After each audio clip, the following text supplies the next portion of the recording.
Do you know what time it is?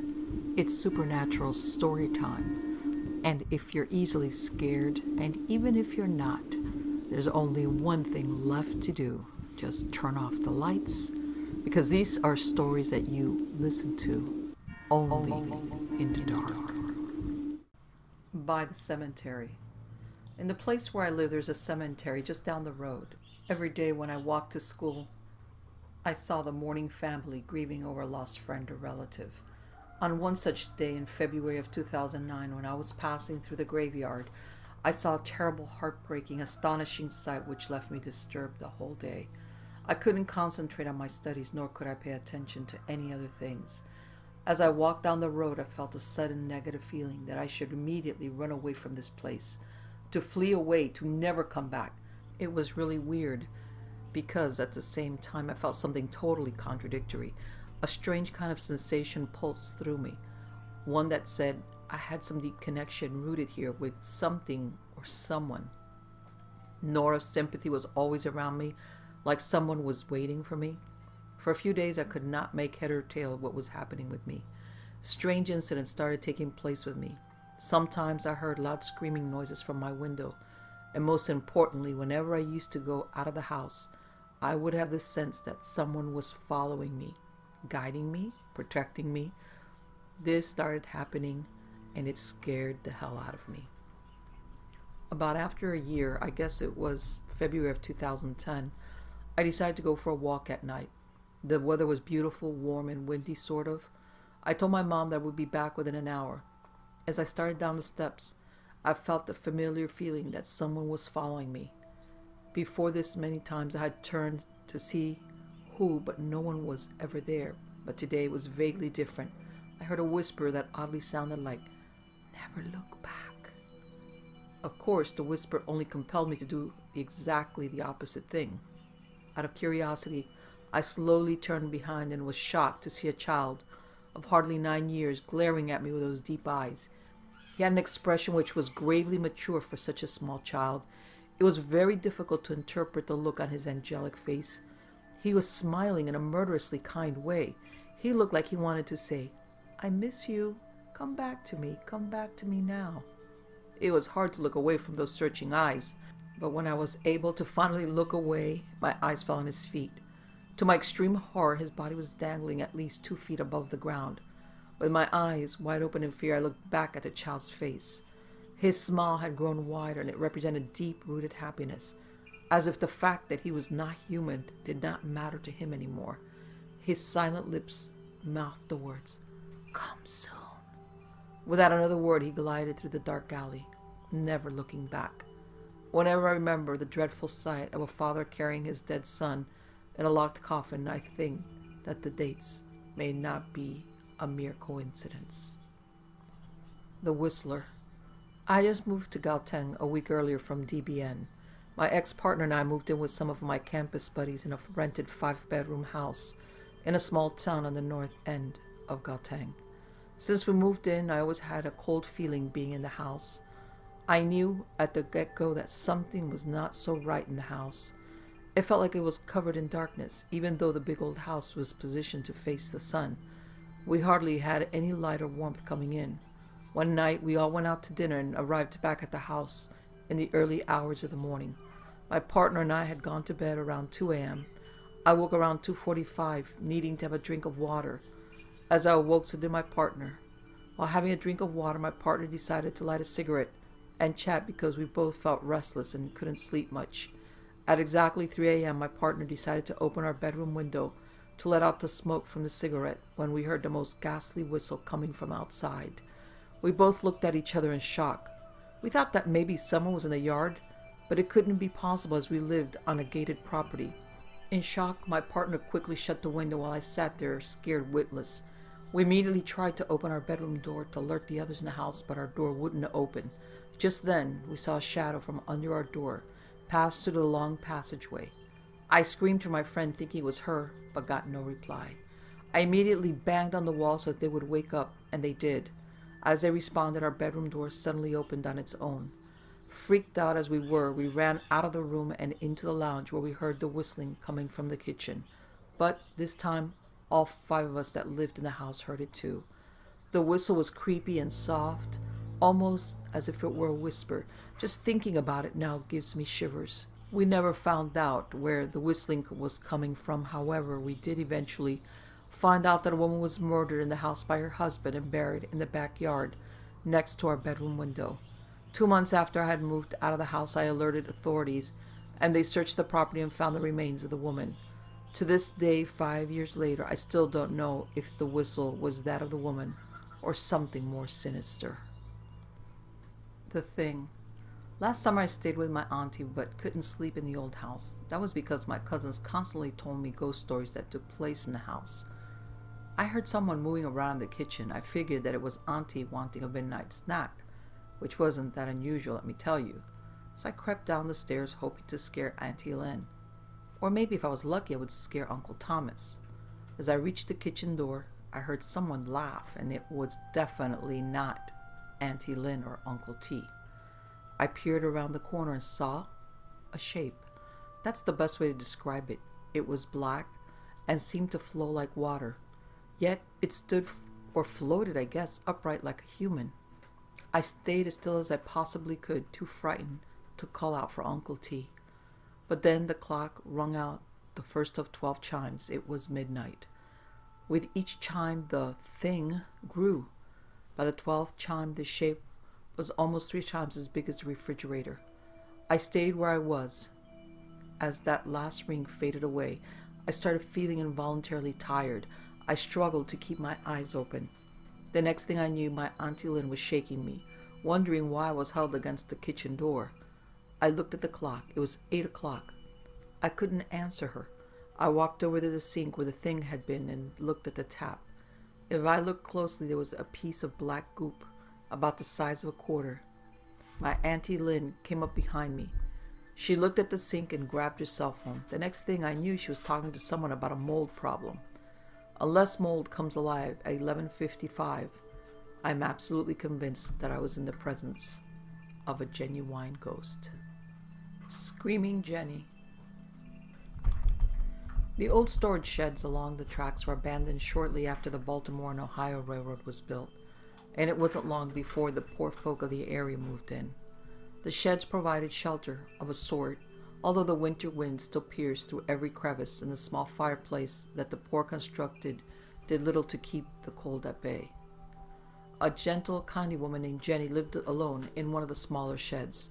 She had fallen on hard times, and with no family to protect her, she was forced to find work where she could and take whatever shelter was available to someone with little money.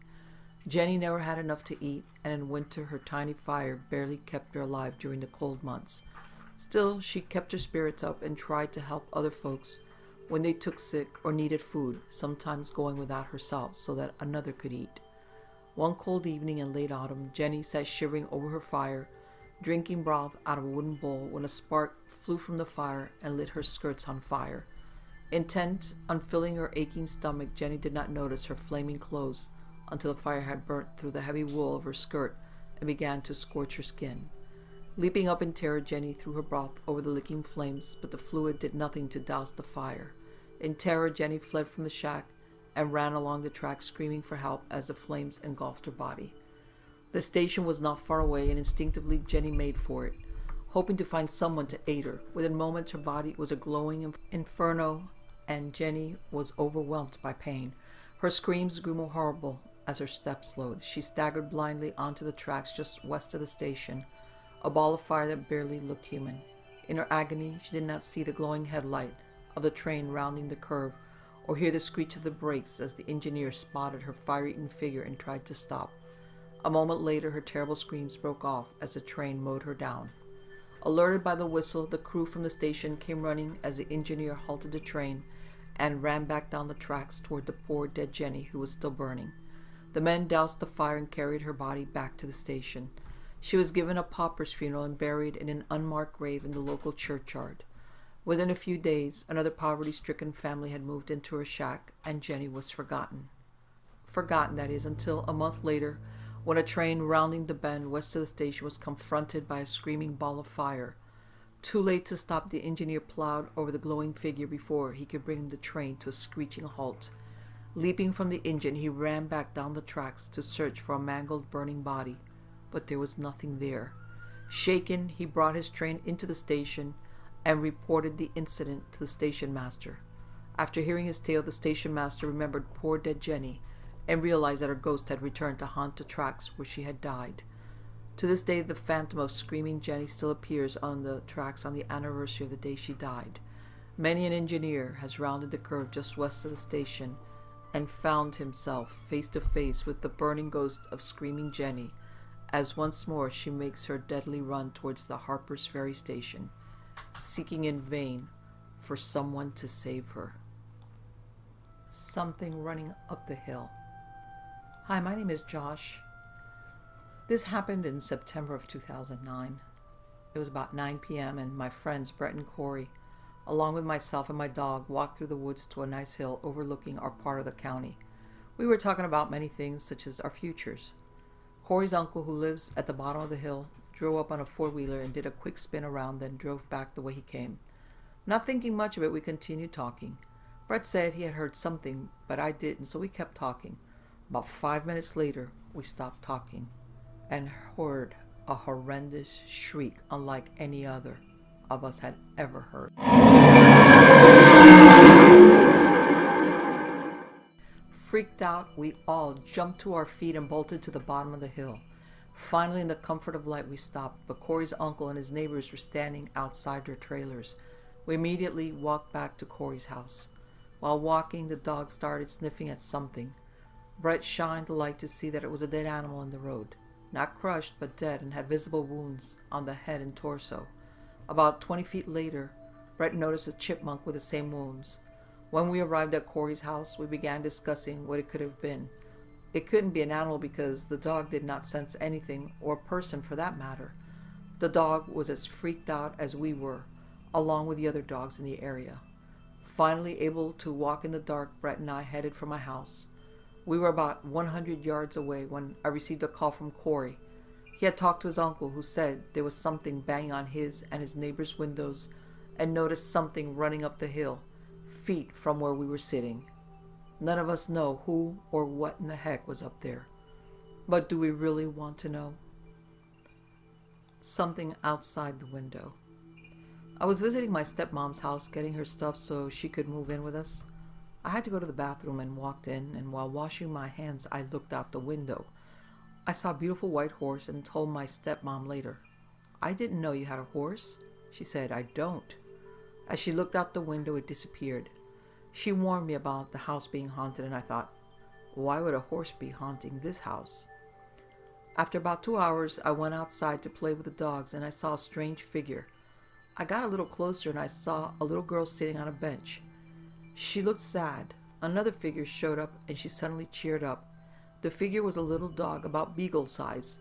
I started to move closer, and they disappeared. That same day, we spent the night there. Throughout the day, I could feel it getting colder, and I also had a feeling someone was behind me, but every time I looked back, no one was there. The dogs suddenly got aggressive, growling at something that wasn't there. Then they got up, and they both walked to the kitchen. They stood there, growling and barking at the window. It was already nighttime outside. We all got up and walked over to look out the kitchen window to see what they were making a racket about. Then my stepmom shouted, "Ghost!" We all saw it. It was horrible looking. Personally, I don't think it was a ghost. I think it was some kind of weird being. It was about 6 or 7 feet tall with thick black fur all over. Its eyes were amber colored and it resembled a wolf, but it walked on 2 legs. Its fangs had to be an inch or 2 long. I will never spend the night there again. What if next time it decides that it wants to come inside the house? The girl with no legs. I used to work at a very large arts camp that was originally a sawmill. I had many strange experiences there. The first one happened that night after we took all the kids to a performance. One of the kids got sick and I was taking him back to the cabin. It was kind of rainy out, so we walked through the school instead of outside. The school is basically a very long hallway with about 20 classrooms on either side. As we entered it from one end, the lights were out and just the exit signs lit up the hallway. At about halfway down, we saw what looked like a little girl sitting in the dark.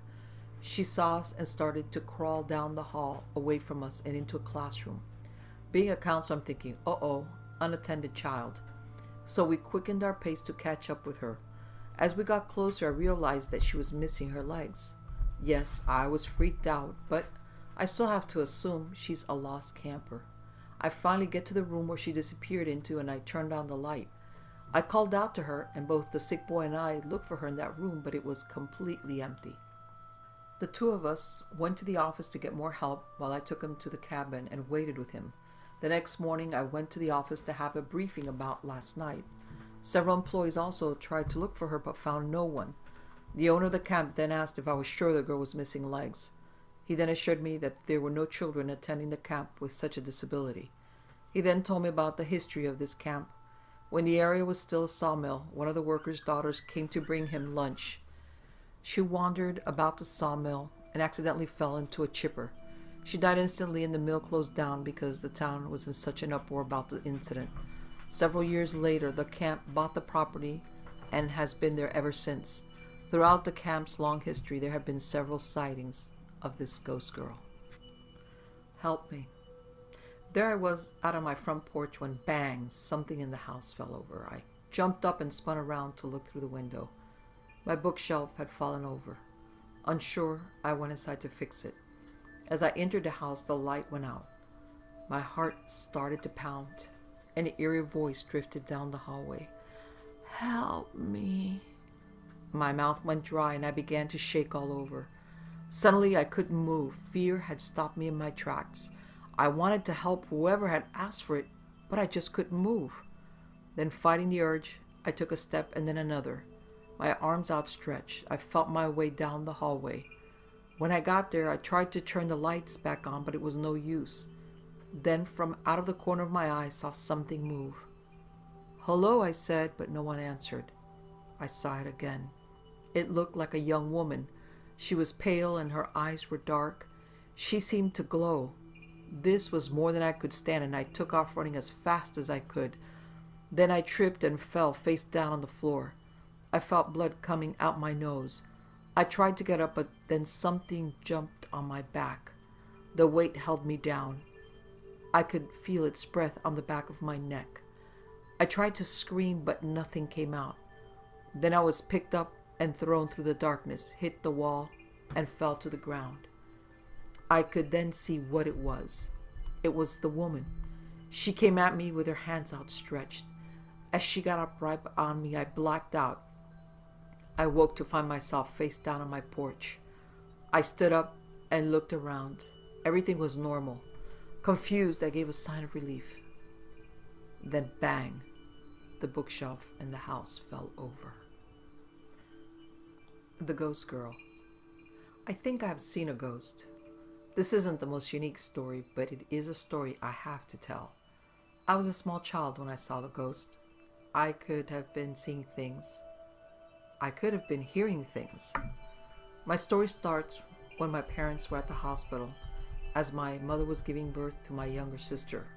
I was staying with my grandparents, who live in Ohio. The first night, I had trouble sleeping since I had to sleep all alone in the guest bedroom in this strange house. Late that night, I saw a weird shadow. It looked like the shadow of a girl just a little bit older than I was at the time. Frightened, I begged to sleep with my grandparents just for that night. But the next night, I was back in the guest bedroom. This night, I saw more of the shadow figure. She showed herself to me, and I saw her. I can still remember that night, seeing the girl with black hair, black eyes, and skin literally as white as snow walk across the room. She wore a smirk on her face, but she did not come near me. She walked across the room and was gone. She never approached me until the next day. I was about to leave to go home and was in that room searching for something. I felt something touch my shoulder, but I turned around and saw nothing. I was really scared, but after telling about my ghost sighting, no one believed me. It was just my overactive imagination, as I had been told. That was my last overnight stay there until 7 years later. But we went over there every Friday, and it always felt so odd, like there was another uninvited person lurking in the corners. I didn't see or hear Ghost Girl, as I called her when I was young, again for 7 years. I was watching my sister play paper dolls in the living room while my parents were out of town, and we were staying at my grandparents' house again. Grandma was in the kitchen and Grandpa was out somewhere. My sister and I heard a knocking on the wall. "Do that again," I asked. So it softly pounded again 3 times on the walls. "Show yourself," I said, and my sister and I saw the same girl I had seen years before. She was there a couple of seconds and then flash, she was gone. Was it a real ghost? I have no clue. But my sister seeing it too leads me to believe it couldn't have been my imagination. I also have been led to believe it is one of my ancestors. You see, I believe it's a ghost of the firstborn child of my great-grandparents and my grandma's older sister. Why she would be haunting her sister, I don't know. All I know is she died at the age of 7, about the age of Ghost Girl. Some of my family owned and still owns a farm up in Montana. My great-grandfather was working on the farm and my grandma's older sister wanted to help out. My great-grandfather let her get on the tractor and sit in his lap. Somehow the girl ended up falling out of the tractor. I am not sure how, but she did, and she was killed under the tractor before her father could do anything. I'm still trying to figure out if she's a real ghost, and if so, whose ghost she is. But I have a feeling it was that little girl that was killed so many years ago. Look out. 2 years ago, I came back from boarding school in Europe to find out that my parents were getting a divorce. My father was going to move out soon, and I decided I wanted to live with him. 2 weeks later, we were moved into a 2-story house in Denver. Except one day while my father was out working late and his fiancée Marie was out on a business trip in New York, I was home alone. I really hated being alone at night in this house. The house seemed larger than it really was when I was alone. I was sitting in the living room, flipping through the channels at 7 at night with the lights on when I heard the doorbell ring. I almost sprinted to the door to find that there was no one there. On my way back to the living room, I picked up the house phone and called my dad, asking him if I could invite a friend to keep me company. He agreed and said he would be home a little later than he had intended. I immediately called my best friend and she was at my house in seconds. I told her about what had happened with the doorbell, but she had reassured me it was nothing but kids fooling around. Later that night, I had started to drift to sleep when Brooke was watching some stupid movie when the doorbell rang again. This time, Brooke answered it and yelled for me to come. I walked slowly to the door and gasped when I saw what was before me. Lying on my front porch was Mike, my neighbor's 16-year-old son, covered in blood. He was not dead, but he had a hard time breathing. Brooke walked outside to see if there was anyone around, but the street was empty. I rushed into the house and dialed 911. While waiting for the police and ambulance, Mike had slowly begun to open his eyes. But he kept repeating, "Look out!" Soon the police and ambulance had arrived, and that attracted the attention of most of the neighbors. Brooke's mom was on her way, as was my dad. The rest of the week, the police were investigating and had found out that in the early 1800s, a young boy was found brutally murdered on our property. But one thing I still don't know is what Mike meant by "look out," although I used to ask him often what he meant. He cannot remember. The evil lady. My sister would always tell me that at night while everyone was asleep, a lady would come stand beside her bed. She described the woman as see-through, with a long dress and long stringy hair down to her waist. She said when this lady came to her, she would sometimes smile at her. Then her smile would turn into an evil smirk, and without even moving her lips to talk, this ghostly woman would threaten her and tell my sister that our family did not belong in the house. She was going to make us leave. My sister would often complain to my mother about the lady. She would say the lady was holding her down at night and calling her names at weird hours of the night. But my mom would say it was her imagination, and since no one else saw the lady besides my little sister, I would laugh at her and tell her she was crazy. One night my sister even said the ghost was shaking my bed vigorously in an attempt to wake me, but I'm a hard sleeper and she did not succeed. Well, these ghost accusations went on for months with no one taking it seriously until one night I was awoken by a soft moaning sound. My sister was already awake, so together we listened to the sound. The shrieks of a lady seemed to be coming from the kitchen and getting louder and closer to our room.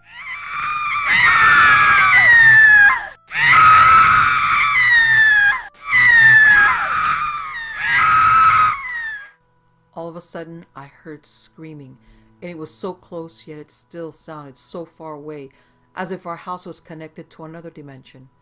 It was the strangest thing I ever experienced.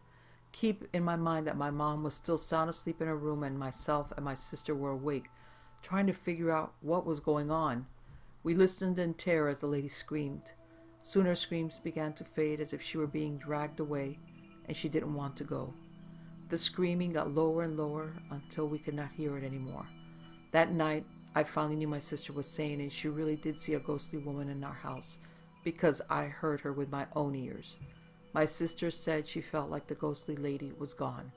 I asked her how she knew, and she said she felt more at peace.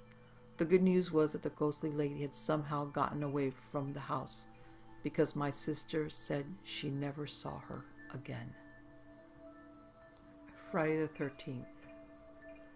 It was Friday the 13th in 2009 when I first heard the woman speak. She used to just walk around the house but never spoke. I was sitting in the lounge room when I saw her again. I was never scared of her. She had never done anything more than watch me. But when she watched me, I always got this awful feeling of dread, as if something bad could happen at any moment. I was watching TV and I felt her standing behind me. I just kept looking at the TV because I knew that if I looked at her, I would most likely scream. "You will die, young one." I froze up when I heard this. I didn't want to turn around, but my body turned of its own accord. I was terrified by what I saw. She was different from all the other times that I had seen her. This time her hair was longer and even darker so that it was pitch black. She was wearing the same white dress, but this time it was spotted with red. "You will die for what you have done," she said again, and that was when I noticed her face. It was beautiful, but somehow scarier than anything else I had seen. I can't remember what I did next, but I know that I ran. I'm pretty sure I just ran into the street and stayed outside my house until my mom got home. We moved out shortly after this. My mother didn't believe me, but we still moved because of the fact that every time I closed my eyes, I would see that horribly beautiful face. After about a week in the new house, I looked up a bit of info on the old house and all the previous tenants. I found out that this ghost was of someone who was killed by her husband because he thought that she was cheating on him. Turns out that every Friday the 13th, she turns up like that and tries to kill whoever's in the house at the time. I don't know if she's still there or what she's doing, but I know that I am never going back there again. You may not believe me, and that's just fine, because I just want to say that she's for real, and I'm glad I could never be her victim. Something on the stairs. The house I live in always seems to have a dark cloud hanging over it. I would often see black figures hiding around the doorway to my sitting room and entering it via the stairs. My son, who was only little, would often wake up not long after I'd lay him into bed. He would often scream and say there was a man there. Sometimes he would be waiting at one of the bedroom doors for me, terrified to pass the other bedroom door, saying the man was there. My husband used to work away at weekends, and I didn't like staying on my own. I would sleep in the smaller room in a single bed, sharing it with my young son. Scratching noises on the wall beside my headboard often aggravated me, and I would hear noises in the room while trying to get to sleep. Sometimes objects would fall, and I was too scared to go look. One weekend, this came to a head. The aggravating seemed to become more intense. I jumped out of bed, ran to the landing, put the light on, sprang down the stairs, putting every light on as I went. I sat on the side of the armchair. No sooner had I reached the bottom of the stairs and sat on the chair, I saw a force which I can only describe as a whirlwind type energy, but in the shape of a person speeding or gliding down the stairs. The bottom of the stairs was out of sight, and no sooner did this thing say reach the bottom of the stairs, an overwhelming force stopped just short of an inch of my face. I can describe it. If you put your hand away from your face and then bring your hand as if to slap your face, but stop before you hit yourself as quick as you can, then you will experience the wind which was pushed to my face. I felt as though it was at my face. Quite intimidating. It came down those stairs at an amazing speed. When it was at my face, I could not see it. My legs buckled and I literally fell off the chair. I ran to my neighbors, terrified. Another night, my son had left the sitting room door open, and my attention was alerted to a white ghost. It was exactly like the famous one on the stairs, as if it had a sheet over it, covering the head, too. It had no face, only dark. It had no legs or feet, and it stood there as if it did have legs and feet, though. I could see all the details of the gown, all the creases. It stood staring at me as if it had no hands, and it was very real. It stayed for about 10 seconds and then vanished. I never like to leave doors open now for fear someone or something will walk in. This story was only the beginning. The Black Thing. I live by the road that takes you to the old ghost town. About half a mile up that road, you will come upon an old log chute, used in the late 1800s. There's also a barn that looks like an old post office or something, and a mill. By the old log chute, there's a waterfall.